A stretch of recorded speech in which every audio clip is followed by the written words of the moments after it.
Hey guys, it's Devin and welcome back to my channel. Sorry it's been over a week since my last upload. It's been a little bit of a crazy week. I like to post twice a week, so I apologize. So I really wanted to get this video out for you. This is going to be more of a serious topic kind of video. I did do a video on this in the beginning when I first started YouTube. It was like my fourth video that I ever put out on my miscarriage and molar pregnancy story. So if you guys haven't seen that video, I'll link it here in the video and I'll link it in the end as well. And it is my miscarriage and molar pregnancy story video. I know that I have a lot of new subscribers and they probably didn't know that and they probably hadn't seen that video. And I know lots of my subscribers are mommies, so this is something that we can all relate to. This is something that a lot of women go through but don't really talk about. And I felt like through my whole journey of trying to get pregnant with Isla, it really was very healing for me and good for me to talk about my experience.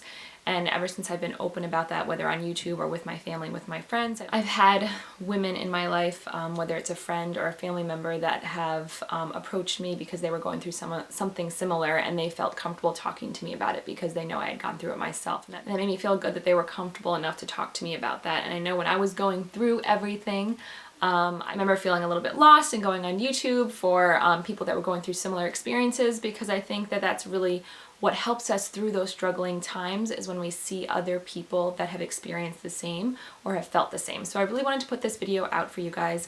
I'm not going to go into detail necessarily about our story because I already did that video. So if you guys are interested in that, definitely go check that video out. But I'm just going to do a really quick brief overview now.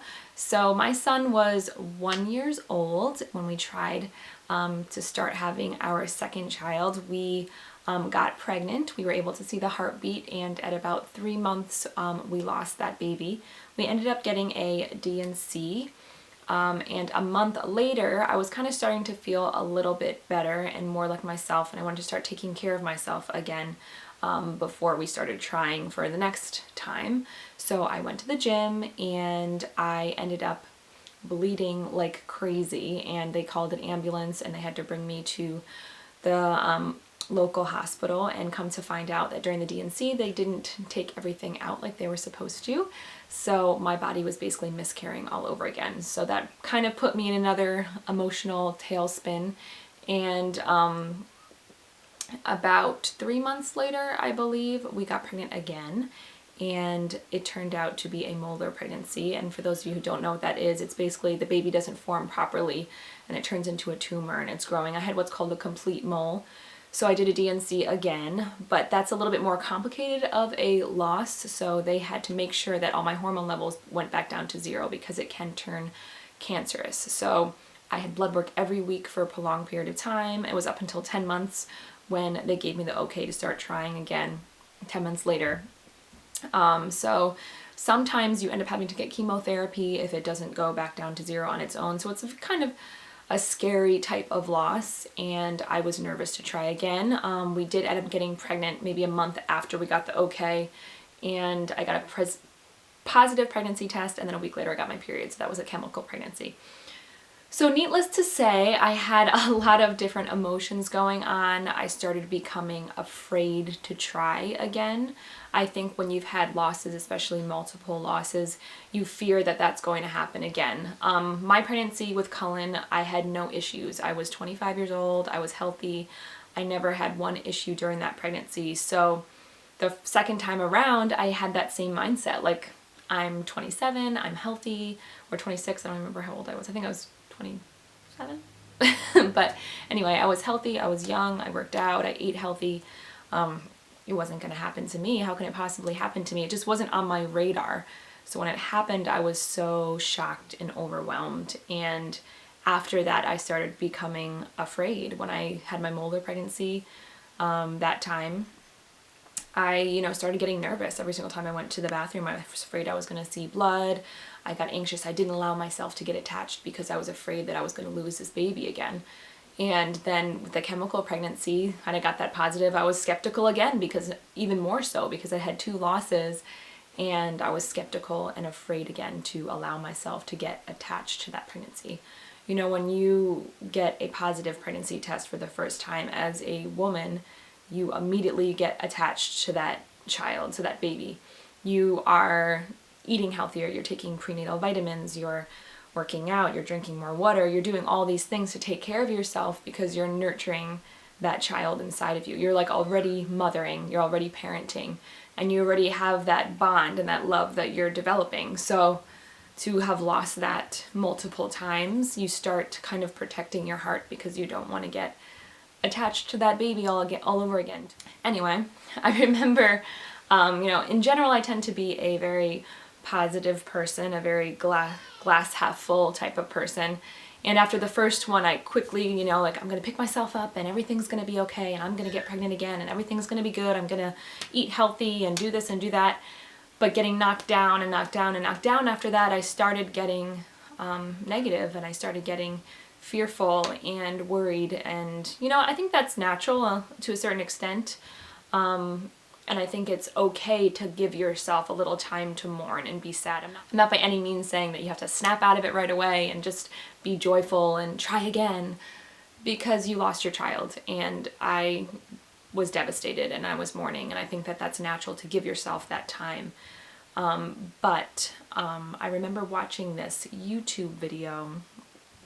I don't remember after which time. I believe it was after, maybe it was after the chemical pregnancy I found. I'll link it below if I can find it. And it was this woman, and it was like the number one tip for mothers trying after a miscarriage and trying to conceive after miscarriage. And it wasn't what I expected. I remember she started talking and her tip was to allow yourself to be joyful. And it kind of caught me off guard and caught my interest. And she was saying basically like her other pregnancies, she wasn't allowing herself to get excited because, just as I said, I was protecting myself. I was fearful and I didn't want myself to get attached. And she said that she did the same. And then finally with the pregnancy that she was pregnant at the time of the video. And she said that time around she decided to change her mindset and she decided to allow herself to get attached and allow herself to be joyful, because in life there is no, there is no guarantee. If I get pregnant again, I could lose that baby in a week. I could lose that baby 5 months. I could have that baby and lose that baby years later. Like, I could die tomorrow. And I know that sounds morbid, but in life there are no guarantees and things happen, and we have to not live our life in fear and worrying and taking the joy out of the happy times and the happy things in our life. And being pregnant is exciting and it's happy and it's joyful. And she had decided that the next time she got pregnant, regardless if she had that baby for a week or for a lifetime, the moment she got that positive pregnancy test, she was going to choose to be happy and joyful. And that kind of hit a chord with me because I recognized that I was doing the same thing and not allowing myself to be happy, and I was protecting my heart. And I remember she said, what was it exactly? Also was that if you are angry at your body and you're sad and you're worried and you're fearful and you're thinking that you're protecting yourself by not allowing yourself to get attached to that child, you're fooling yourself. Because if you were to lose that child, you would still be devastated. So whether you chose joy or you chose fear, you were going to be devastated. And that's absolutely true, because the first time I got pregnant after Cullen, I was excited. I was not expecting at all to have a miscarriage, and I was happy and I was joyful. And when I had that loss, I was devastated. And the next time around of my molar pregnancy, I was guarded and I was fearful and I was worried. And when I had that loss, I was devastated. And it did not change that I was devastated. So you're not protecting yourself by not allowing yourself to be happy. Instead, you're just robbing yourself of those weeks or months or years of joy. So I decided I was going to lift myself up and I was going to do this. I actually changed my doctor, and I don't recommend doing that for everybody, because the doctor that I was going to, I didn't particularly love.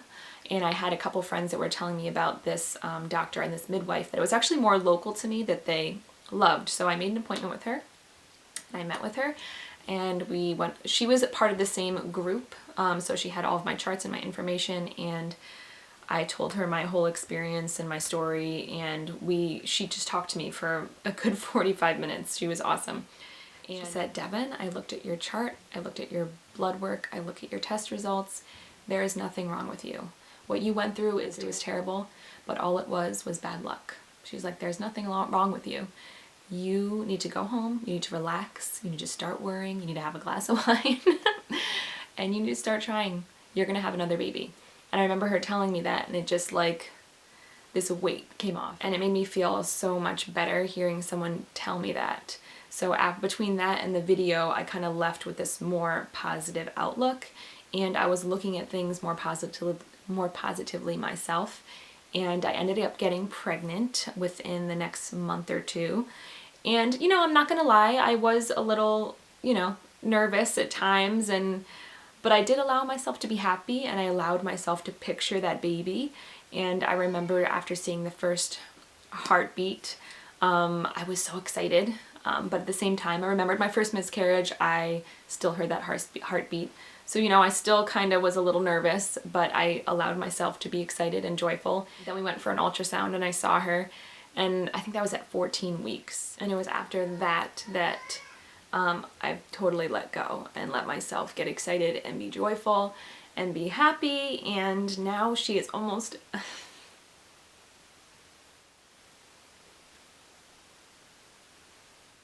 It's crazy that she's almost 1 year old and it's still emotional. So, Isla is now almost 1 year old. She is my rainbow baby. Anyway, I posted on my Instagram yesterday. I don't know if any of you follow me on Instagram. It's @DrakesNest, and it was this quote that said, if you stumble, make it part of the dance. And there was a quote that I also loved a long time ago that was, life is about learning. Life is not about waiting for the storm to pass. It's about learning to dance in the rain. And I love that quote because in life we're going to have failures, we're going to have loss, we're going to have sadness. But it's those things in our life that help make our story and help shape us. And they give us more appreciation, and they give us more empathy and endurance and understanding of other people. And I absolutely believe that because since I put that molar pregnancy video out there, because there wasn't many videos about molar pregnancy, there was so many women on there commenting and thanking me for the video and conversing with each other, because it's awesome to have that support from one another.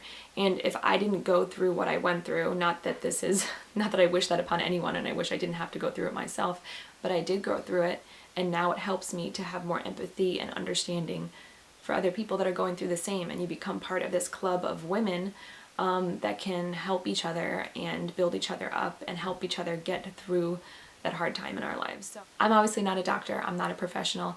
Everybody's story, everybody's journey is different. Everybody's reason for miscarriage is different. So I'm not saying in this video that if you do this, this, and this, and you choose joy, that this is what's going to happen to you. At the end of the day, regardless of our story, regardless of our journey, I definitely think looking for the positive and looking for joy and looking for happiness and looking at our blessings in life.